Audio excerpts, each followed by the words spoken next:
Hello everybody, my name is Jackal and welcome to week 2 of the prediction videos. I didn't do one for week 1, it sort of crept up on everybody and I was waiting to see exactly how the teams will perform, how they were going to line up, and all these different factors coming in. But from now on there are going to be prediction videos every week, so looking forward to that.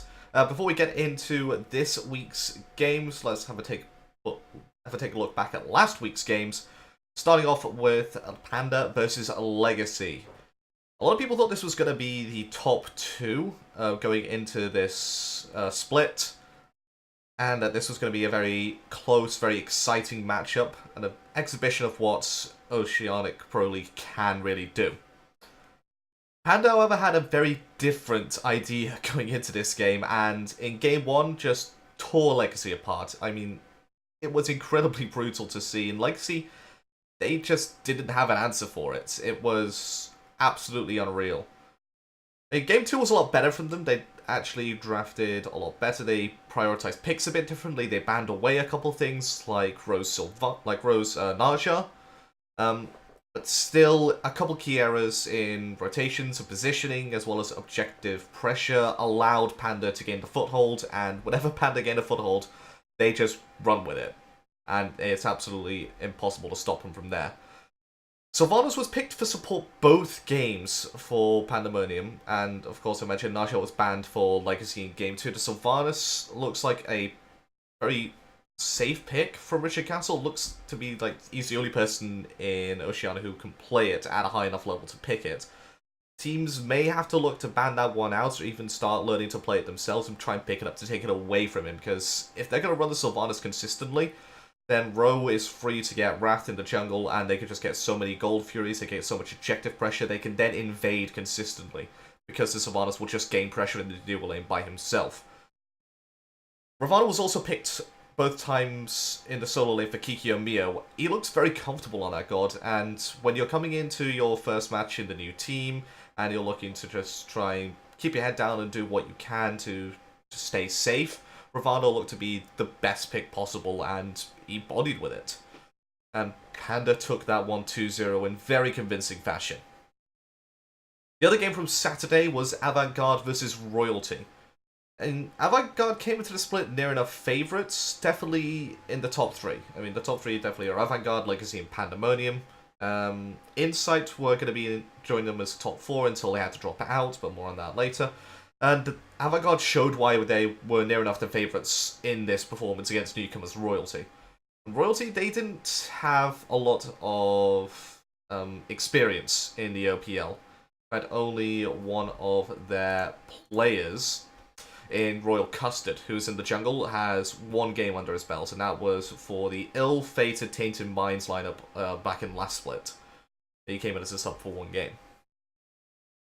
And that LAN experience, that OPL experience, or inexperience, did show. They looked timid, giving up a lot of pressure too easily to Avant-Garde, and in the Challenger Cup, you can get away with that. You can get away with giving up pressure here, giving up pressure there. If you're going to do that in the Pro League, you have to make sure that you're getting something for it elsewhere on the map. If they're invading your speed, invade their red. If they're ganking solo, gank duo. If they're ganking mid, look for a gank somewhere else. Or look for as much pressure around the map as possible. If they're going for right mids, go for left mids. If it's all about these trades, it's all about getting as much value out of the map as possible. And Royalty, they're still yet to find that fine balance. And Avant-Garde exposed that beautifully. And they got themselves a very clean and easy 2-0. And the Hercules pick for Suspira in Game 1, it was absolutely bodied by Ravana from El Chuckles. You're going up as Suspira, somebody who's not had any competitive experience at an OPL level, go up against MVP from the LAN El Chuckles. It was a bit of a mismatch, and it showed. Royalty, they can play. They showed that they can play. They had some good spells in that game, but the spells were just not long enough and weren't significant enough to worry Avant-Garde.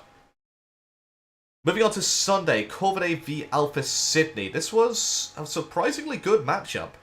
And these were two teams from the relegations. Alpha Sydney advanced into the Pro League because they won a tiebreaker with Corvidae, whilst Corvidae are in the Pro League because of the disband from Inside, which we mentioned earlier. Corvidae, they unfortunately did go 0-20 last split, and they did look lost against the most teams. However, when they were playing Alpha City and Avant-Garde, they looked a lot better, they looked a more cohesive unit, and they looked like they could actually get somewhere as a team. Onto this matchup though, in Game 1, Alpha City took down Game 1, but they did so in pretty unconvincing fashion.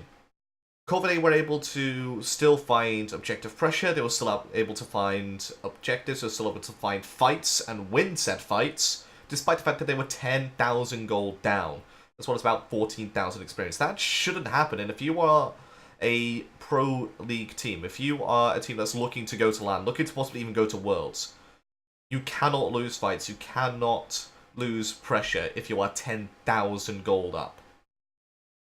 And that's something where Alpha Sydney really need to step up and really need to fix in the next coming weeks. Because the first few weeks you can use as sort of like a buffer, get yourself used to the OPL again. But after about week 3, you need to make sure that all those minor issues, all those major issues are fixed. Game 2 between these two, Corvidae were allowed to get Alkong and Fafnir. That's all that needed to be said. And Prenzel did come in as a sub for this game, and I honestly thought with a sub, Alpha City would take this a bit more cleanly, would take it a bit more easily, but Prenzel played up. He played fantastically on that Fafnir. And of course, Royal Custard in the jungle with Alkong. Both the Alkong and Fafnir ran the show for Corvidae. And around the 23-minute mark, they had a massive team fight in mid, both teams, and Corvidae just swept the entire fight. And it was really much down to the engage coming out from the Fafnir and the disruption and the burstability coming out from the Alkong that really took that fight for them.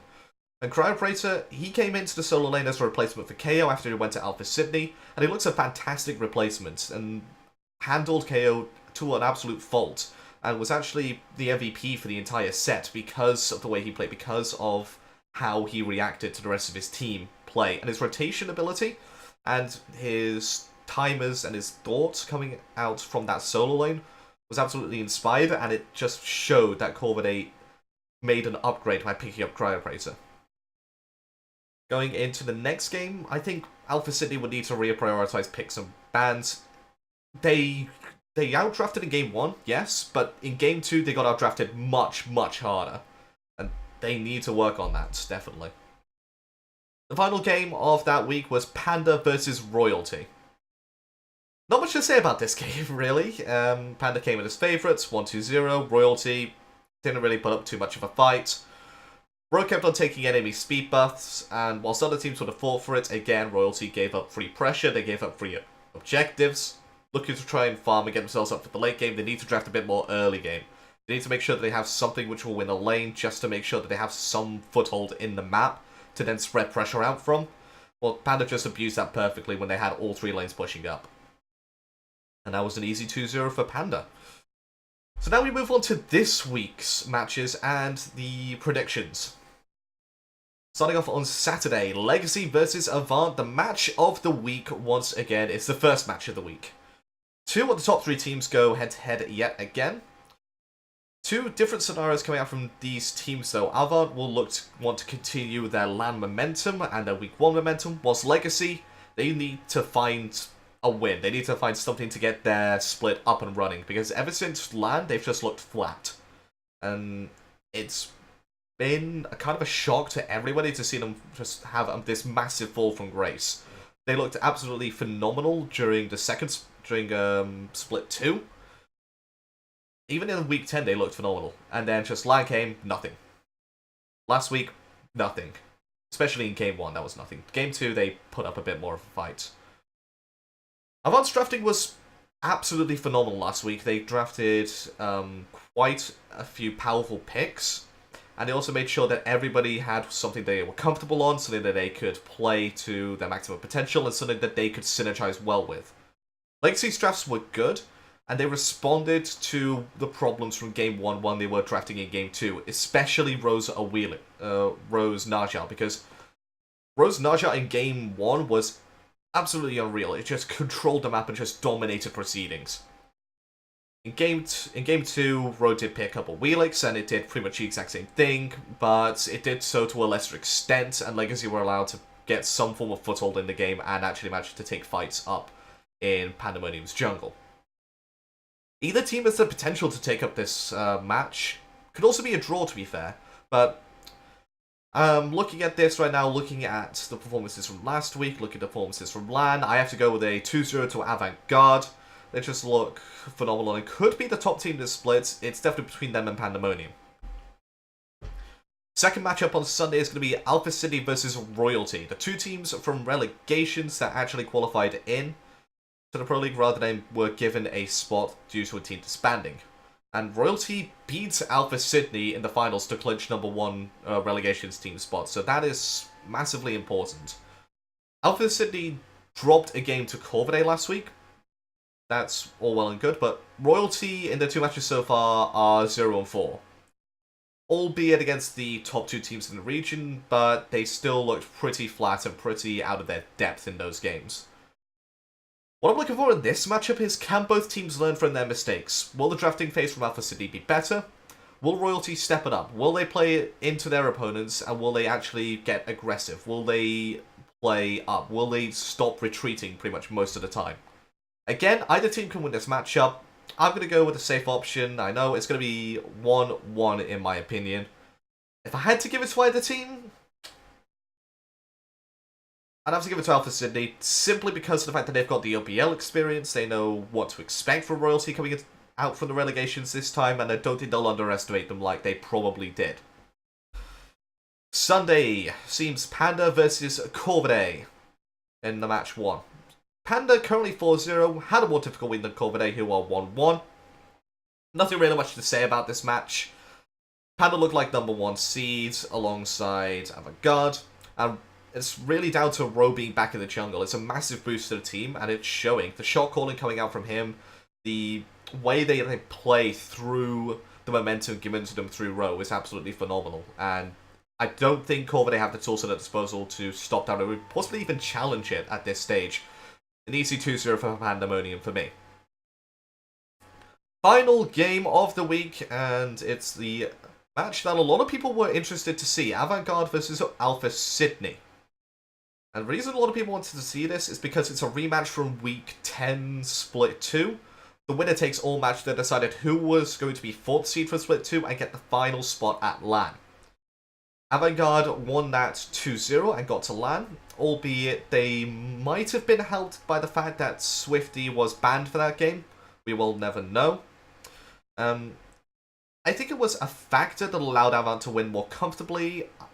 Given how they played in that game, given how dominant Avant were at LAN, I would have said Avant still probably would have taken that game 2-0 even with Swifty there. Avant in their last game were methodical. They were precise with their aggression and objective play last week. Alpha City, they tried too hard at times to force objectives on rotations. Sometimes they even baited themselves. And they lost fights when they were 10,000 gold down, which is something that they can't really do. Alpha City can take a game from Avant, no doubt. They showed that last split when they went 2-2. But for me, it seems a bit far-fetched, especially when KO is still getting used to the team, and he's expected to form against LAN MVP El Chuckles in that solo lane. If they are going to win, they need to be first pick, they need to make sure they pick up Raven, and they need to make sure they pick up a high-pressure jungler, and draft accordingly. And Avant may struggle to deal with the Ravana, but El Chuckles has shown in the past that he is a phenomenal solo laner who can deal with pretty much anything put in front of him. My prediction for this game, it's either going to be a 1-1 or my prediction will be a 2-0 to Avant-Garde. They're looking quite the team, quite the force, and I can't wait to see when Avant-Garde vs Pandemonium in a couple weeks' time. That match is going to be an absolute barn burner. And that's going to do it for me for this prediction video. Thank you so much for watching. Be sure to catch out the streams on twitch.tv/cgtv_smite. They start up at 6 PM AEDT on the Saturday and the Sunday, i.e. 9 AM UK time on Saturday and Sunday as well. Alright, until then, I'm off Jackal, and I will see you on those streams.